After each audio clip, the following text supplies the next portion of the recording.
দাঁতটা এখন মহামারীর এখন ধারণ করেছে। দাঁতের সংক্রমণ প্রত্যেক 5 জনের একজনের। ট্রেনে বাসে করে যাচ্ছ, তোমার পাশের মানুষটার দাঁত আছে কিনা তুমি জানো না। এই যে দাঁতের সংক্রমণ, তার সঙ্গে মিশেছে স্টেরয়েডের অ্যাবিউজ, যেটা নিয়ে আমি কাজ করি। টপিক্যাল স্টেরয়েড পাড়ার দোকান থেকে খগেনদা একটু একটা ওষুধ দিন তো, একটু গায়ে লাগিয়ে নি। অথবা অনিল কাকু আমার একটা কুচকিতে দাঁত হয়েছে, সাথে সাথে তিনি দিয়ে দিলেন, আমি নাম করেই বলছি, কোয়াড্রিডাম দিয়ে দিলেন বা প্যান্ডাম প্লাস দিয়ে দিলেন। ওগুলো গজকচ্ছপ ওষুধ, তাতে ভয়ঙ্কর ক্ষতি হয়ে যায়। এটা কোভিড এর থেকেও বড় মারাত্মক। কোভিডে মারা যেত, তাদের কেউ মারা যায় না।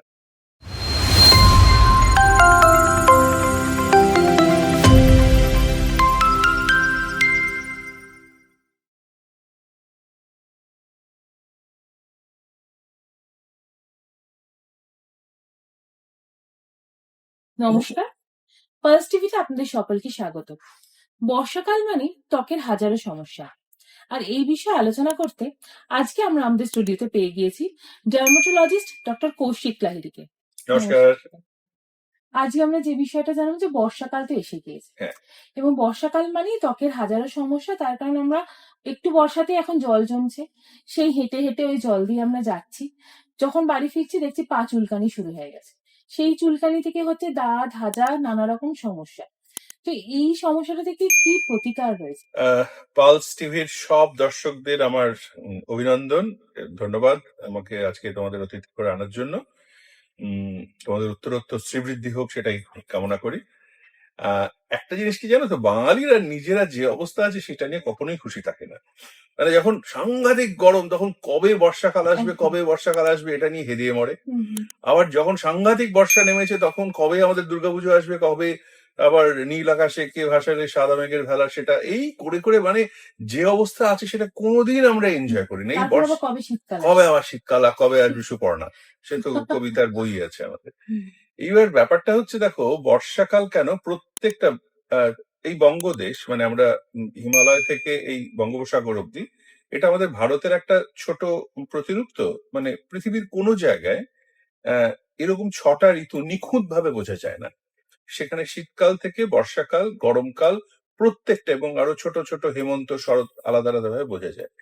এই যে ঠিক যে সময় আমরা জানি যে মৌসুমী বায়ু কেরালা দিয়ে ঢুকছে, সেই ছোটবেলার ভূগোল বই মনে আছে, এবং আস্তে আস্তে পুরো ভারতকে দাক্ষিণাত্য ক্রস করে আমাদের এখানে আস্তে আস্তে ওই 8 থেকে 15ই জুন, ভুল বললাম না তো, এই সময়টা যেটা হয় আবহাওয়ার উপর প্রধান যেটা হয়, এখন তো আর কেউ রেডিও নিউজ তোমাদের জেনারেশনে কেউ শোনে না, আমরা রেডিও টেডিও শুনতাম বা দূরদর্শনের সেই নিউজ শুনতাম। তখন যিনি সংবাদ পাঠক, তিনি কি বলতেন, তিনি খবর শেষ করার আগে বলতেন যে আজকের সর্বোচ্চ তাপমাত্রা হচ্ছে 37.4 ডিগ্রি সেন্টিগ্রেড বলতেন, তারপরে সেলসিয়াস এলো, এবং আপেক্ষিক আর্দ্রতা হচ্ছে 98%। এই যে আপেক্ষিক আর্দ্রতা, তাতেই পুরো জিনিসটা লুকিয়ে আছে। এই আপেক্ষিক আর্দ্রতার জিনিসটা কিন্তু দুবাইয়ে ইম্পর্টেন্ট না। ওখানে মরুভূমির দেশ, যদি 52 ডিগ্রি টেম্পারেচার হয়, ওখানে আর্দ্রতা কিন্তু ওই 38 ডিগ্রি। তাই জন্য তুমি যেটা বললে না, যে দাঁত থেকে আরম্ভ করে অন্যান্য যে সংক্রমণ, সেগুলো হয় তখনই যখন আমাদের বডি ফোল্ডে ঘাম জমে। আর ঘামটা তখনই হবে যখন বাতাসে জলকণা ভাসে, যেটা এখন বাইরে বেরোলেই, আমাদের এই শীতাতপ নিয়ন্ত্রিত স্টুডিওর বাইরে বেরোলেই ঘেমে উঠছি। কারণ আমরা জানি যে রাত্রে যদি বৃষ্টিটা নামে, যত ঘেমে উঠছো তত তুমি বুঝতে পারবে আমাদের ত্বকের ভেতরে ওপরের যে লেয়ারটা, সেটাতে নানা রকমের এই জীবাণু হোক, ভাইরাস হোক, ছত্রাক হোক, তুমি যেটা বললে, সেটার সংক্রমণ বাড়বে। তো এই হচ্ছে ব্যাপার। মানে বর্ষাকাল, গরমকালের সঙ্গে বর্ষাকালের প্রধান পার্থক্য হচ্ছে কিন্তু এই আপেক্ষিক আর্দ্রতা। মানে মেনলি এটা থেকে কি করে বাঁচার উপায় কি রয়েছে? বাঁচার উপায় হচ্ছে দার্জিলিং বেড়াতে চলে যাওয়া, হ্যাঁ, অথবা বাড়িতে এয়ার কন্ডিশন কিনে বসে থাকা, কিন্তু সেটা তো সবসময় সম্ভব হয় না। এবার এই গরমকালে আমাদের কলকাতা শহরেই থাকতে হবে, বা এই গাঙ্গেয় বদ্বীপের মধ্যেই থাকতে হবে। যতই ইচ্ছা করে যে উত্তরবঙ্গে চলে যাই বা সিমলায় বেড়াতে চলে যাই, শিলংয়ে চলে যাই, সেটা তো সবসময় সম্ভব হয় না। এখন উপায় হচ্ছে কি জানো তো, আগে বলি যে কি কি সমস্যা এর থেকে হতে পারে। একটা হচ্ছে যে সংক্রমণ জাতীয় যে সমস্যাগুলো, সেটা ছত্রাক সংক্রমণ হতে পারে। সেটা ধরো বিশেষ করে দাঁত, সেটা টিনিয়া আমরা যেটাকে বলি, মানে ডার্মাটোফাইট সংক্রমণ, সেটা আমাদের স্কিনের উপর আমরা সবাই জানি কিভাবে হয়। একটা লাল ফুসকুড়ি, তারপরে আস্তে আস্তে সেটা রিং এর মতো বড় হতে থাকে, মাঝখানটা ফাঁকা হতে থাকে। আর আজকাল যেটা আমাদের সমস্যা হয় সেটা হচ্ছে দানবীয় দাঁতের আকার ধারণ করেছে।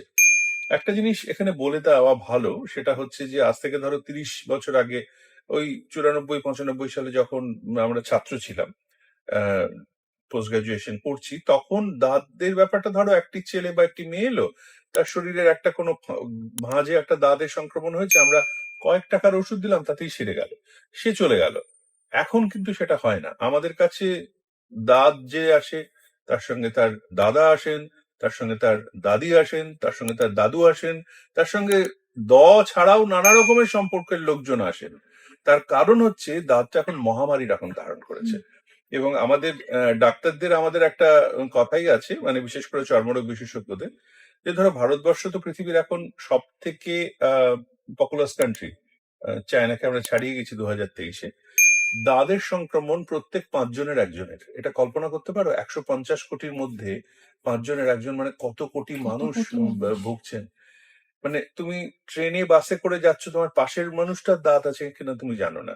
হুম, এটা কোভিড এর থেকেও বড় মারাত্মক। কোভিডে মারা যেত, দাঁতে কেউ মারা যায় না, কিন্তু ছোঁয়াচে হয়েছে। ছোঁয়াচে তো বটেই। এবার স্কুলে একটি বাচ্চা যাচ্ছে, বা আরো 5 জায়গায় তুমি বাজারে যাচ্ছ, শপিং মলে যাচ্ছ, এই যে দাঁতের সংক্রমণ, তার সঙ্গে মিশেছে স্টেরয়েডের অ্যাবিউজ, যেটা হুম, নিয়ে আমি কাজ হুম, করি। হুম, টপিক্যাল স্টেরয়েড পাড়ার দোকান থেকে, খগেনদা একটু একটা ওষুধ দিন তো, একটু গায়ে লাগিয়ে নি। হ্যাঁ, হ্যাঁ, হ্যাঁ, অথবা অনিল কাকু, আমার একটা কুচকিতে দাঁত হয়েছে, সাথে সাথে তিনি দিয়ে দিলেন, আমি নাম করেই বলছি, কোয়াড্রিডাম দিয়ে দিলেন বা হুম, প্যান্ডাম প্লাস দিয়ে দিলেন। ওগুলো গজকচ্ছপ ওষুধ, তাতে ভয়ঙ্কর ক্ষতি হয়ে যায়। এবং এই দাঁত ছাড়াও যেটা আরেকটা সমস্যা হচ্ছে, ধরো তোমার হাজা হাজা যা যদি বেশি হতে থাকে, যারা ধরো আমাদের মা মাসিরা আছেন, বাড়িতে কাজ করছেন, সারাক্ষণ জলের মধ্যে তো কাজ করতে হচ্ছে। গ্রামে গঞ্জে মহিলারাও যারা পুকুর ঘাটে যাচ্ছেন, তাদের যদি এই আঙুলের খাঁজগুলোতে, পায়ের আঙুলের খাঁজগুলোতে একটা ম্যাসারেটেড সাদা একটা আস্তরণ পড়তে শুরু করে, সেটা হচ্ছে ক্যান্ডিডা সংক্রমণ। হুম, যাদের এটা বেশি হতে থাকে, তাদের আমরা বলবো একটু রক্তটা পরীক্ষা করে নিতে, তাদের ব্লাড সুগার থাকতে পারে। এছাড়া যেগুলো হয় সেটা হচ্ছে যে পায়ের তলায়, এটা গ্রাম দেশে দেখা যায় এবং কলকাতা শহরে দেখা যায়, সেটা কিন্তু অনেকে ওটাকে ভুল করেন যে হাজা হয়েছে বলে। পায়ের তলায় হুম, একটা গর্ত গর্ত গর্ত গর্ত গর্ত হ্যাঁ, ছোট ছোট হ্যাঁ, হ্যাঁ, চালুনির মতো হয়ে হ্যাঁ, যায়। হ্যাঁ, ওটাকে বলে পিটেড প্ল্যান্টার কেরাটোলিসিস। হুম, আমাদের ডাক্তারদের আবার বিরাট বিরাট নাম বলার একটা বদভ্যাস আছে। এই পিটেড প্ল্যান্টার কেরাটোলিসিস হচ্ছে একটা ছত্রাক না, কিন্তু এটা একটা আহ, এটা একটা তোমার ব্যাকটেরিয়াল সংক্রমণ, একটা জীবাণু ঘটিত সংক্রমণ।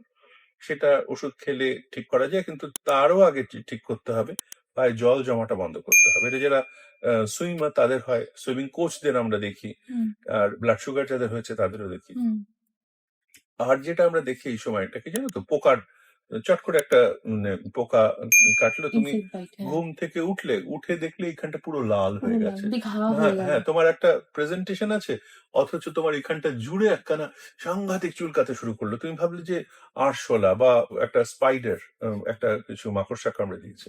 সবসময় তা না। ওটা আরেকটা জিনিস আছে, সেটা হচ্ছে আমাদের এখানে একটা কেউ কেউ টেকনিক্যাল পোকা বলেন, কেউ কেউ দেখবে নানা রকম নামে সেটাকে এ করা হয়। ওটার পিয়েড্রাস ডার্মাটাইটিস আমরা বলি। সেটা এক ধরনের অ্যাসিড নিঃসরণ হুম, করে, স্প্রে করে দেয়, অথবা তার ওই দেহাংশটাও যদি স্কিনের সঙ্গে লাগে, একটা প্রদাহ তৈরি হয়, চুলকে চুলকে এইটা এই সময় দেখা যায়। আবার বর্ষাটা চলে যাওয়ার সময়ও আবার দেখবে এই পোকার সংক্রমণ গুলো, ওই কালী পুজোর সময়ও আবার ওই পোকার সংক্রমণ গুলো হয়। এগুলো খুব কমন। এই পুরো জিনিসটাই এই সময় হতে থাকে। আর এই যে ওষুধটা আপনি বললেন যে হুম, স্টেরয়েড, যে বাজার চলতি হুম, আমার এরকম চুল করছে, আমি হুম। একটা বাজার চলতি স্টেরয়েড কিনে নিয়ে এলাম। এবং এটা কন্টিনিউয়াস ইউজের ফলে তো স্কিনের পার্মানেন্ট ক্ষতি হয়ে যায়। বহু ক্ষেত্রে স্কিন শোনা যায় যে পাতলা হয়ে যাচ্ছে। এই রে, তুমি আবার মহাভারত খুলে বসলে। এবার যদি বর্ষা থেকে স্টেরয়েডে চলে যাই, তাহলে তো দর্শকরা আবার উম, রেগে যাবেন। যাই হোক, এটা বলা খুব জরুরি, তুমি যখন তুললে এই প্রসঙ্গটা, তখন আমি বলেই দিই।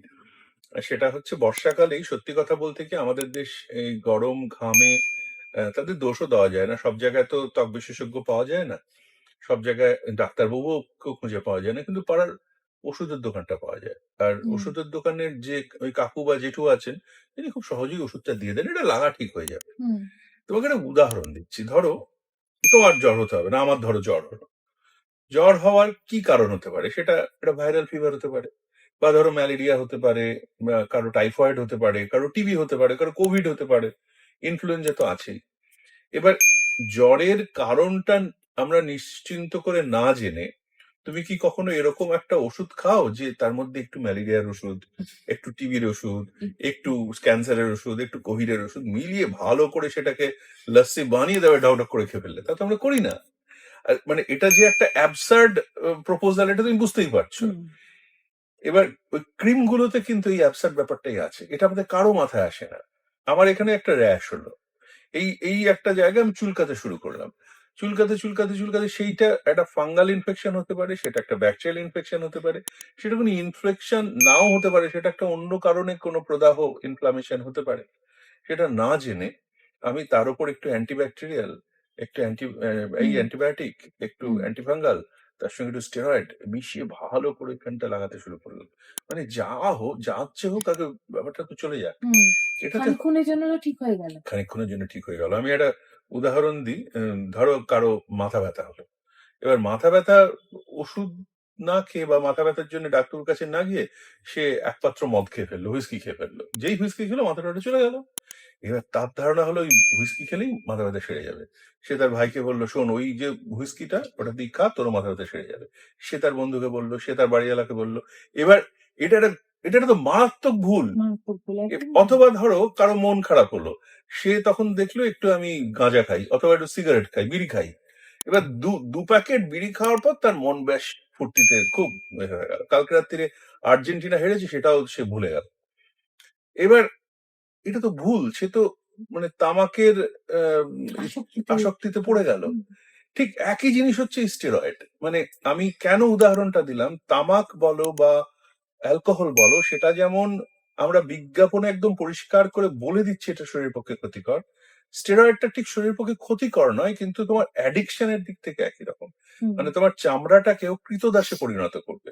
মানে যতক্ষণ লাগাচ্ছ ততক্ষণ সে ধামাচাপা পড়ে আছে, যেই সুন্দর ছেড়ে পেল দিচ্ছ অফ স্কিন হয়ে একেবারে যাচ্ছে। আবার হুম করে উঠছে। তাতে হচ্ছে কি, ওষুধটা বিক্রি হতে থাকছে। আর ওই লোকালি কিন্তু তোমার জায়গাটায় যে ইমিউনিটি বলে, মানে জায়গাটার প্রতিরোধ ক্ষমতা, সেটা ধ্বংস হয়ে যাচ্ছে। যেই বন্ধ করছো আবার ইনফেকশনটা চলে হুম আসছে। হুম এইটা হচ্ছে স্টেরয়েড লাগানোর সব থেকে বড় বিপদ। কিন্তু স্টেরয়েড জিনিসটা কি খারাপ তা কিন্তু না। ধরো কোভিড এর সময় আমাদের স্টেরয়েড বাঁচিয়েছে। হুম অনেকে, তুমি জানো, অনেকে হাসপাতালে গেছে, নিঃশ্বাস নিতে পারছে না, তখন আমাদের স্টেরয়েড ইনজেকশনে তাকে হুম বাঁচাতে হয়েছে। হুম বা স্টেরয়েড মহৌষধের কাজ করে। এবং আমাদের স্কিনের বহু অসুখ আছে যেটা স্টেরয়েডটাই মানে তার চিকিৎসা। সোরিয়াসিস বলো, লাইকেন প্লেনাস বলো, ডিসকয়েড লুপাস এরিথেমেটোসা, সেখানে আমরা এথিক্যালি এবং বৈজ্ঞানিক ভাবে সঠিকভাবে স্টেরয়েড দিতে পারি। কিন্তু কতদিন দিতে হবে, কি ডোজে দিতে হবে, কোন স্টেরয়েড, সেটা একজন স্কিন স্পেশালিস্ট, একজন বিশেষজ্ঞ বলবেন। এটা না পাড়ার দোকানের অনিল দা বা খগেন বাবু বলবেন না। হুম বুঝতে পারছো তো? এবার কিন্তু সেটা করতে গিয়ে ধরো কারো সোরিয়াসিসের চিকিৎসাটায় স্টেরয়েড, কিন্তু গালের মেচে তার চিকিৎসা তো স্টেরয়েড না। হুম তুমি গালের মেচে তাতে যদি স্টেরয়েড লাগাতে যাও, কিছুদিন পরে ব্রণ বেরোবে। হুম তখন তুমি কি করবে? তুমি রোদ্দুরে যাচ্ছ, রোদ্দুরে বেরো গেলেই দানা দানা হয়ে লাল লাল ফুসকুড়ি হয়ে হয়ে, যাচ্ছে। আবার তুমি এসে ওই বেটনাভেটটা লাগালে, আবার ঠিক হয়ে গেল, আবার রোদ্দুরে বেরোচ্ছে, আবার লাল হয়ে গেল। এটা একটা চক্রের মধ্যে পড়ে যাওয়া। এটা একটা মানে সেটা থেকে বেরোনো অনুরোধ করি। তার কারণ ভারতবর্ষে হয় কি, আমি তোমাদের দর্শকদেরও বলছি যে without prescription over the counter যে ওষুধ কেনার যে প্রবণতা, সেটা পৃথিবীর কোনো সভ্য দেশে, কোনো উন্নত দেশে নেই। মানে ওখানে তোমাকে অন্তত একটা সরকারি চিকিৎসা কেন্দ্রে গিয়ে তোমাকে একটা ওষুধ লিখিয়ে নিয়ে তারপরে তোমাকে দেবে। এখানে কিন্তু সেসব নেই। এটা একটা ভয়ঙ্কর একটা ব্যাপার, যেখানে চিকিৎসক কেন চিকিৎসা কেন্দ্রে না গিয়ে নিজে নিজে স্বচিকিৎসার প্রবণতা, এবং তার থেকে অবস্থাটা আরো জটিল হয়। বর্ষাকালে এই যে দাঁত হাজা চুলকানি এই জিনিসগুলো ছাড়া আর কোনো সমস্যা কি হতে পারে মানে এই ইনফেকশন গুলো থেকে? হ্যাঁ, ওই বললাম যে দংশক প্রাণী, সেটা দংশক প্রাণী। দংশক প্রাণী বলতে আমরা যেটা আমি পোকার কথা বললাম, নানা রকমের ইনসেক্ট, নানা রকমের জিনিসগুলো হয়। সাপের কামড় ভয়ঙ্কর ভাবে সাপের এই কামড়, সময়টা হ্যাঁ। বেড়ে যায়, সেটা যদিও সরাসরি স্কিনের সমস্যা নয়, কিন্তু দংশক প্রাণীর একটা সমস্যা। আর আরেকটা আমরা যেটা দেখি সেটা হচ্ছে ধরো কলকাতার কথা তো জানোই, কিছুদিন পর জল জমবে। হুম, এই জল জমতে অলরেডি জমছে প্রায় জল জমতে সবে। শুরু করছে। এবার তাতে হয় কি, অফিস থেকে ফিরছি, এই পায়ে পুরো এটা গুটিয়ে হাতে জুতোটা নিয়ে যিনি হন তার বাড়ির সামনে হয়তো জল জমে আছে, তিনি হয়তো খুব মানে বিরাট অফিসের কাজ করছেন, কিন্তু ওই যে শেষ 15-20 ফুট হুম, তাকে হয়তো তাকে গাড়িটা গ্যারাজে রেখে আসার সময়ও তার পায়ে রোজ জলটা লাগছে। এবার এই জলটা কিন্তু দূষিত জল। হুম, এই জলটা বিভিন্ন জায়গায় পাওয়ার প্রণালীর জল, বিভিন্ন জায়গায় নর্দমার জল এসে মিশছে। কলকাতা জলের উপর তো আমাদের কোনো কন্ট্রোল থাকে না। তাতে হয় কি, আমাদের সারা পা ভর্তি খুব কমন দানা দানা ফুসকুড়ি ফুসকুড়ি হুম, পুঁজ নিয়ে নিয়ে ওঠে, চুলকুনি। একটা ফলিকুলাইটিস তৈরি হয়। এই ক্রনিক পাস্চুলার ফলিকুলাইটিসটা বর্ষাকালে আরো বেড়ে যায়। এগুলো সব স্টাফাইলোকক্কাল বিভিন্ন রকমের জীবাণু থেকে এই ব্যাপারটা হয়। তা সেই জিনিসটা আমরা বর্ষাকালে ভীষণ দেখি। এগুলো থেকে বাঁচার কি উপায় রয়েছে? এগুলো থেকে বাঁচা, আবার বললাম দার্জিলিং বেড়াতে চলে যাও। সেটা ছাড়া, আর সেটা যদি সেটা পসিবল না সেটা হয়? না হয়, সেটা স্বচিকিৎসা একেবারেই নয়। দোকানে গিয়ে ওই একটা স্টেরয়েড ককটেল কখনোই নয়। সামান্যতম একটা কিছু ফুসকুড়ি হলেও সরকারি হাসপাতালে চিকিৎসকরা আছেন। কলকাতা শহরে অনেকগুলো মেডিকেল কলেজ আছে, সেখানে ত্বক বিভাগও আছে। সেখানে গেলে কিন্তু রোজ সেটা চিকিৎসা করা যায়। তার জন্য কোনো ডাক্তারবাবুর কাছে হত্যে দিয়ে পড়ে থাকতে হয় না, এবং কোনো অ্যাপয়েন্টমেন্টও অত নেওয়ার দরকার হয় না। আমি কর্পোরেট হাসপাতালের কথা ছেড়েই দিই, কোনো প্রাইভেট চেম্বারের কথা ছেড়েই দিই। কিন্তু সরকারি হাসপাতালে গিয়ে কিন্তু সহজেই চিকিৎসাটা করা যায়। এতগুলো এখন চিকিৎসালয় হয়ে গেছে। তাই জন্য নিজে চিকিৎসা করবেন না। ত্বক বিভাগে যান এবং নিজে সেটার চিকিৎসাটা করুন। আর কতগুলো জিনিস বলে দিই। যেমন ধরো বারবার স্নান করতে হবে, এবং জীবাণুনাশক সাবান দেওয়ার সত্যি কোনো দরকার হয় না। হুম, জীবাণুনাশক সাবান মানে আমাদের এই যে ওপরের যে বন্ধু ব্যাকটেরিয়া গুলো, সেগুলো হুম, ধুয়ে মুছে সাফ হয়ে যায়। হুম, তুমি বর্ডার সিকিউরিটি ফোর্স থেকে ধুয়ে সাফ করে দিলে, ভারতে ছুটি দিয়ে দিলে, তাহলে কি হবে? যাদের আক্রমণ করার তারা কথা না থেকে তারাও গেল। চলে আসবে। হুম, সেই জন্য অত সাবান দিয়ে ঘষে ঘষে ডেটল, স্যাভলন, লাইফবয় দরকার হয় না। আর আরেকটা জিনিস হচ্ছে যে, বাচ্চা যদি বাড়িতে থাকে তাকে স্পঞ্জ করিয়ে দেওয়া দিনে অন্তত 2 বার খুব জরুরি। সুতির জামা কাপড় বেশি পরা এই সময়টা। কালো ড্রেসটা কিন্তু আহ ওই অ্যাভয়েড তাপের করুন। কুপরিবাহী। তাই জন্য কালো ড্রেসটা মানে ডার্ক জামা কাপড় না পরে সুতির সাদা জামা কাপড় যদি পরি বরং ভালো। হুম, আর আরেকটা হচ্ছে, বাচ্চাদের যদি ঘামাচি হয়, বা ঘামাচি কারণটা হচ্ছে শ্বেত গ্রন্থি যেগুলো আমাদের হুম, একদম স্কিনের কাছে, সেগুলো ব্লকড, অতিরিক্ত শ্বেত বেরোচ্ছে, তো অতিরিক্ত ঘর্ম নিঃসৃত হচ্ছে এই গরমের জন্য। তা সেই শ্বেত গ্রন্থিগুলো ব্লকড হয়ে গেলে ছোট ছোট বেলুনিং হয়। সেগুলোকে বলে মিলিয়ারিয়া ক্লিস্টালিনা, অথবা মিলিয়ারিয়া রুব্রা বা মিলিয়ারিয়া প্রোফান্ডা। এগুলো ব্লক হওয়ার কোনো তার কারণ আছে? অতিরিক্ত বেরোচ্ছে জল। ধরো অতিরিক্ত বেরোচ্ছে। একটা জায়গা দিয়ে মানে বন্যার জলের মতো তোমার ইয়ে হুম, বেরিয়ে আসছে, হুম, আহ, আহ, ঘাম বেরিয়ে হুম, আসছে। সেই ঘাম বেরিয়ে আসার গ্রন্থির মুখগুলো বন্ধ হয়ে গেলেই এই ফুসকুড়িগুলো তৈরি হয়। তখন আমরা চুলকাতে শুরু করি। আর বাচ্চারা তো কিছু বলতে পারে না, তারা সমানে হুম, চুলকাতে শুকিয়ে হুম, লাল হয়ে যায়। এটাই হচ্ছে ঘামাচি। আর মায়েরা যে ভুলটা করেন সেটা হচ্ছে, নানা রকমের আজকাল কুল কুল পাউডার হ্যাঁ, বেরিয়েছে। হ্যাঁ, একদম। সেই কুল কুল পাউডার গুলো কিন্তু ভুল ভুল পাউডার। হুম, তার তার কারণ তার ওপরে যে কেকিংটা তৈরি হচ্ছে ওই ঘামাচির ওপরে, সেটা মারাত্মক। একটা জিনিসের মুখটা খোলা দরকার, আরো স্পঞ্জ বন্ধ হয়ে করে যাচ্ছে। বাচ্চাটাকে একটু স্বস্তি দিন, স্পঞ্জ করে একটা টাওয়েল দিয়ে মুছিয়ে দিন। সেটা না করে কি করছেন, ওই পাউডার ঘর্মাক্তের ঢেলে মধ্যে দিচ্ছে। ওপরে কতগুলো পাউডার দিচ্ছেন। পাউডার গুলো কি করছে, ওই ঘর্মগ্রন্থির মুখগুলোকে আরো বন্ধ করে দিচ্ছে। তো এই ভুলটা আমরা ঠিক করতে বলি। এইটুকুই যদি মেনে চলা যায়, তাহলে তো বর্ষাকালটা সুন্দরভাবে কাটিয়ে দেওয়া যায়, এবং তারপরে তো আবার আমাদের এসেছে শরৎ, হিমের পরশ লেগেছে খাওয়ার পরে। আর এই সময়টাতে দেখা যায় যে অ্যালার্জির প্রকোপও প্রচুর বাড়ছে। হ্যাঁ, এটা একদম ভুলে গেছিলাম। একদম ঠিক বলেছো তুমি। সেটা হচ্ছে ধরো যারা অ্যাটোপিক ডার্মাটাইটিস হুম, যাদের, মানে বাচ্চাদেরও থাকতে পারে, বড়দেরও থাকতে পারে। খুব অল্পেতেই যাদের স্কিনটা বেশি রিঅ্যাক্ট করে ফেলে, তাদের ক্ষেত্রে কিন্তু বর্ষাকালটাতেও সমস্যা হয়। হুম, মানে সাহেবদের দেশে অ্যাটোপিক ডার্মাটাইটিস, ড্রাই স্কিন, তার সঙ্গে হুম, একটা আছে, শীতকালে অ্যাটোপিক ডার্মাটাইটিস বেড়ে যাবে, আমরা পড়ে এসেছি। সাহেবরা তো আর এই গরমের দেশে থাকতেন না, হুম, মানে বই লেখার সময়। তারা বুঝতে পারতেন গরমে ঘামেও অ্যাটোপিক ডার্মাটাইটিস কিন্তু বাড়ে। হুম, এই যে শুধু আমি যেটা বললাম সংক্রমণ, বা অ্যাটোপিক ডার্মাটাইটিস একটা প্রদাহমূলক চর্মরোগ বা ইনফ্লামেটরি ডার্মাটোসিস। সেখানে হয় কি, এই ঘাম যে জিনিসটা সেটার জন্য একটা চুলকানি হতে শুরু করে, এবং সেই চুলকানিটা কিন্তু মারাত্মক, টেরিফিক। সেগুলো বিভিন্ন বডি ফোল্ডে সেই চুলকানিটা হতে পারে, বাচ্চাদের মুখে চুলকানি হতে পারে, সারা গা জুড়ে চুলকানি হতে পারে। সেটা কিন্তু বর্ষাকালে অবশ্যই বেড়ে যেতে পারে। আপনি শেষ প্রশ্নে চলে আসবো আমরা এবার। এবার যদি একটু আমাদের দর্শকদের পরামর্শ দেন যে এই সময় নিজেদেরকে ভালো রাখতে ঠিক কি, কি উপায় তারা অবলম্বন আমি করবে? একটু আগে বললাম, তাও আরেকবার বলে দিই। সেটা হচ্ছে, দিনের মধ্যে আপনি অন্তত ২ বার স্নান করুন। খুব বেশি জীবাণুনাশক সাবান ব্যবহার না করাই ভালো। সুতির জামাকাপড় পরুন, যেটা সহজে মানে হাওয়াটা খেলতে পারে। আর প্রত্যেকদিন অন্তর্বাস পরিবর্তন করা অত্যন্ত জরুরি। আর আরেকটা জিনিস হচ্ছে সাদা জামাকাপড় পরা। খুব যে মানে ডার্ক একেবারে টেরিলিন, টেরিকট সেগুলো পরার সত্যি দরকার নেই। আর এছাড়া বাচ্চা বাড়িতে থাকলে তাদের স্পঞ্জ করান, তাদের গায়ে একটু মানে ওই জীবাণুনাশক সাবান-টাবান ব্যবহার না করা, এগুলোই আমরা বারবার করে করতে বলি। এগুলো করো, এগুলো মেনে চললে কিন্তু দিব্যি ভালো থাকা যায়। আর সবসময় যে এয়ার কন্ডিশনড পরিবেশেই থাকতে হবে তার কিন্তু কোনো মানে নেই। আমাদের দেশের বেশিরভাগ মানুষ এয়ার কন্ডিশনিং এর ধারে কাছে থাকেন না। আর ভেবে দেখুন, ছোটবেলা থেকে কিন্তু আমাদের কারো বাড়িতেই এয়ার কন্ডিশনিং ছিল না। এই না যে ২০২৬ সালেই গরম পড়ছে। গরম কিন্তু ১৯৯৪ সালেও পড়তো। এই জিনিসটা আমি বারবার বলি, উতলা হবেন না। ছোটবেলা থেকে কোথাও আমাদের এয়ার কন্ডিশনিং ছিল না, এবং তখনও গরম পড়তো, তখনও বর্ষাকাল আসতো। তাই জন্য এই বর্ষাকালটা, এই গরমকালটাই সব থেকে সাংঘাতিক। তার থেকে কিভাবে বাঁচবো তার জন্য অতিরিক্ত উদ্বেগে এমন একটা কিছু করবেন না যে আপনার ত্বক ব্যতিব্যস্ত হয়। ধন্যবাদ ডক্টর লাহিড়ী। ঠিক এই আছে। বিষয়ে আমাদের অনেক গুরুত্বপূর্ণ তথ্য দেওয়ার জন্য। Thank you. আজকে আমরা জানতে পারলাম যে বর্ষায় কিভাবে ত্বকের যত্ন নিতে হবে। এরকম আরো বিভিন্ন ধরনের নতুন, নতুন টপিক নিয়ে আমরা খুব তাড়াতাড়ি ফিরে আসছি পালস টিভির পর্দায়।